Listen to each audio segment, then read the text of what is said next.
चुनाव आयोग का आप कहना है कि बिहार में 98% डॉक्यूमेंट मिल चुके हैं। 65 लाख में चुनाव आयोग जो कह रहा है कि 1 लाख से कुछ ज्यादा आपत्ति हमें मतदाताओं से मिली।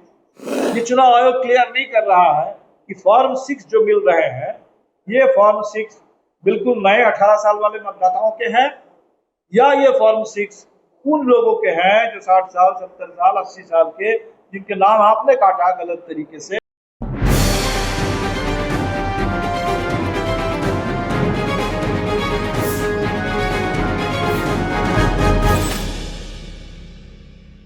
एसआईआर को लेकर लगातार विपक्ष चुनाव आयोग पर सवाल खड़ा कर रहा था। वहीं अब दीपांकर भट्टाचार्य प्रेस कॉन्फ्रेंस करते हैं, जहां एसआईआर को लेकर 10 आपत्ति को बताते हुए नजर आ रहे हैं। सबसे पहले सुनिए चुनाव आयोग और एसआईआर को लेकर क्या कुछ कह रहे दीपांकर भट्टाचार्य।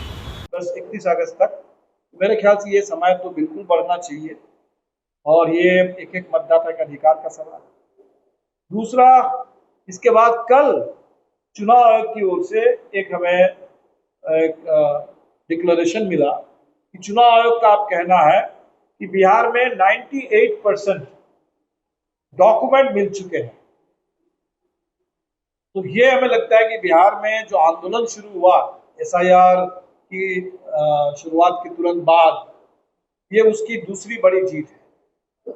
पहली जीत तो जुलाई महीने में जो चुनाव आयोग की शुरुआती सर्कुलर था, वो था कि 25 जुलाई तक आपको सारे डॉक्यूमेंट जमा करने होंगे और 25 जुलाई तक डॉक्यूमेंट अगर जमा करने होते तो इसमें बिहार के लाखों लाख मतदाता के नाम कटना तय था। तो जब हम लोगों ने इतना हल्ला किया, आंदोलन शुरू हुआ, तो चुनाव आयोग ने पहला जो किया कि भाई आप जुलाई के महीने में सिर्फ एन्यूमरेशन फॉर्म भर के दीजिए, डॉक्यूमेंट बाद में। ये पहले एक तरीके से आंदोलन की जीत है। दूसरा, अगस्त के महीने में जब डॉक्यूमेंट जमा करने की बात थी और हम लोगों ने बताया कि ये डॉक्यूमेंट है नहीं लोगों के पास, सुप्रीम कोर्ट ने अभी आधार की बात की है, लेकिन इसमें भी बहुत आनाकानी कर रहे हैं। लेकिन चुनाव आयोग ने जब ये कहा कि 9 के अभी 7 दिन बचा है, 98% जमा हो गया है, तो मेरे ख्याल से ये भी चुनाव आयोग ने बिहार की स्थिति को देखते हुए, ये जो पूरे बिहार में जो लोगों का आशंका है लोगों की, उस हिसाब से चुनाव आयोग ने इसको थोड़ा शिथिल किया होगा। लेकिन तब भी 2% का नाम बचा हुआ है और 2% अगर आप संख्या के हिसाब से देखेंगे तो 2% कम नहीं है। करीब 7.5 करोड़, 2% का मतलब होता है 15 लाख। तो अभी हमें तो पता नहीं कि जो 65 लाख है, 65 लाख में चुनाव आयोग जो कह रहा है कि 1 लाख से कुछ ज्यादा आपत्ति हमें मतदाताओं से मिली, 10 आपत्ति भाकपा माले के बीएलएस के जरिए मिली और 3 लाख से कुछ ज्यादा फॉर्म 6 मिले हैं। ये चुनाव आयोग क्लियर नहीं कर रहा है कि फॉर्म 6 जो मिल रहे हैं, ये फॉर्म 6 बिल्कुल नए 18 साल वाले मतदाताओं के हैं या ये फॉर्म 6 उन लोगों के हैं जो 60 साल, 70 साल, 80 साल के, जिनके नाम आपने काटा गलत तरीके से, या उन नौजवानों का जिनको आपने मृत घोषित कर दिया, उनके फॉर्म 6। तो कुल मिलाकर के फॉर्म 6 को भी अगर आप जोड़ लें, वो 1 लाख मतदाताओं की आपत्ति को जोड़ लें, हमारे बीएलएस के जरिए दर्ज की गई आपत्ति को भी जोड़ लें, तो अभी भी 65 लाख में मेरे ख्याल से बहुत बड़ी संख्या वो उनकी आपत्ति सामने नहीं आ पाई। उनकी आपत्ति को सामने लाना जरूरी है। हम लोग इस कोशिश में बिल्कुल लगे हुए हैं। लेकिन अब जो आगे का सवाल बनता है, आगे का जो सवाल बनता है कि 98% आपने कहा कि डॉक्यूमेंट जमा हुआ, लेकिन उस डॉक्यूमेंट का वेरिफिकेशन ये अभी भी बाकी है और उस डॉक्यूमेंट के वेरिफिकेशन के बाद जो सूची आनी है वो तो 25 सितंबर तक हमें पता चलेगा। इसीलिए 25 सितंबर के बाद अभी भी आशंका है कि बड़े पैमाने पर बिहार में मतदाताओं के नाम कटे हैं और अगर वो होता है उसमें आपको बड़े मुश्किल से 5 दिन का समय मिलेगा कुछ आपत्ति दर्ज करने के लिए, जो ऊपर के लेवल पर ईआरओ या आपके डीएम या बिहार के सीईओ के स्तर पर, और 5 दिन में उस आपत्ति का क्या निपटारा होगा हम नहीं जानते किस तरह से होगा। इसीलिए अभी भी बिहार के मतदाताओं के सामने बड़े पैमाने पर मतदाता सूची से नाम विलोपित होने के खतरे मौजूद हैं और इससे हमें बिल्कुल सजग रहना है और लड़ना है।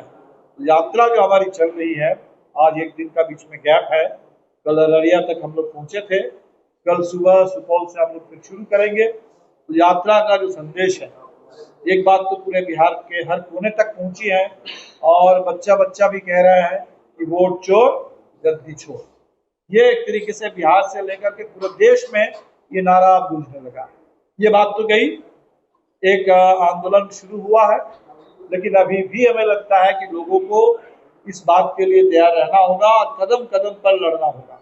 बीएलओ पर दबाव बनाना होगा, यारों से लड़ना होगा, आपके एसडीओ से लड़ना होगा, बीडीओ से लड़ना होगा, आपके डिस्ट्रिक्ट लेवल पर लड़ना होगा, सीईओ तक लड़ना होगा, एक एक वोट के लिए लड़ना होगा, क्योंकि डेमोक्रेसी में every vote counts, every vote matters. हमारे लिए सिर्फ परसेंटेज की बात नहीं है, 2%, 5%, ये 65 लाख का आंकड़ा भी बिहार के लिए बहुत बड़ा है और अभी आंकड़े और बढ़ने वाले हैं। इसीलिए हर एक वोट को बचाने के लिए और उस वोट सिर्फ नहीं, वोट का जो राइट है, उस वोटिंग राइट की रक्षा के लिए लड़ना होगा। और मेरे ख्याल से ये यात्रा के जरिए ये संदेश पूरे बिहार में जा रहा है और लोग लड़ने के लिए बिल्कुल तैयार है, एकजुट हो रहे हैं और बहुत ही सफल ये यात्रा चल रही है। और आगे और 26 से लेकर के 30 तारीख तक और फिर 1 तारीख को पटना में समापन। तो मेरे ख्याल से ये बिहार के लिए एक ऐतिहासिक यात्रा चल रही है और जैसा हमने कहा था शुरू में ही कि महज एक यात्रा नहीं, ये एक बड़े जन आंदोलन का आगाज हो रहा है और इस बार का चुनाव यही बड़ा जन आंदोलन बन जाए, बिहार में बदलाव आए और पूरे देश में संविधान के मामले में, मतदाता अधिकार के मामले में देश के आम नागरिकों को गारंटी मिले, पूरी सुरक्षा मिले। इसी उम्मीद पूरे बिहार के इस यात्रा से पूरे देश में जगी। तो आपने दिवाकर भट्टाचार्य को सुना किस तरीके से चुनाव आयोग को लेकर जो शिकायत दर्ज की है, उस शिकायत के बारे में बताते हुए नजर आ रहे हैं। चुनाव आयोग से लगातार विपक्ष के द्वारा सवाल किया जा रहा है एसआईआर को लेकर, और एसआईआर को लेकर ही राहुल गांधी और तेजस्वी यादव यात्रा पर निकले हैं, वोट बचाओ अधिकार यात्रा पर। और दूसरी तरफ जो शिकायतें हैं, उस शिकायत को लेकर दीपांकर भट्टाचार्य प्रेस कॉन्फ्रेंस कर रहे हैं। बाकी बात इस वीडियो के माध्यम से आपकी जो प्रतिक्रिया है वो कमेंट में दें और ऐसे ही खबरों से रूबरू होने के लिए देखते रहिए पटना प्राइम।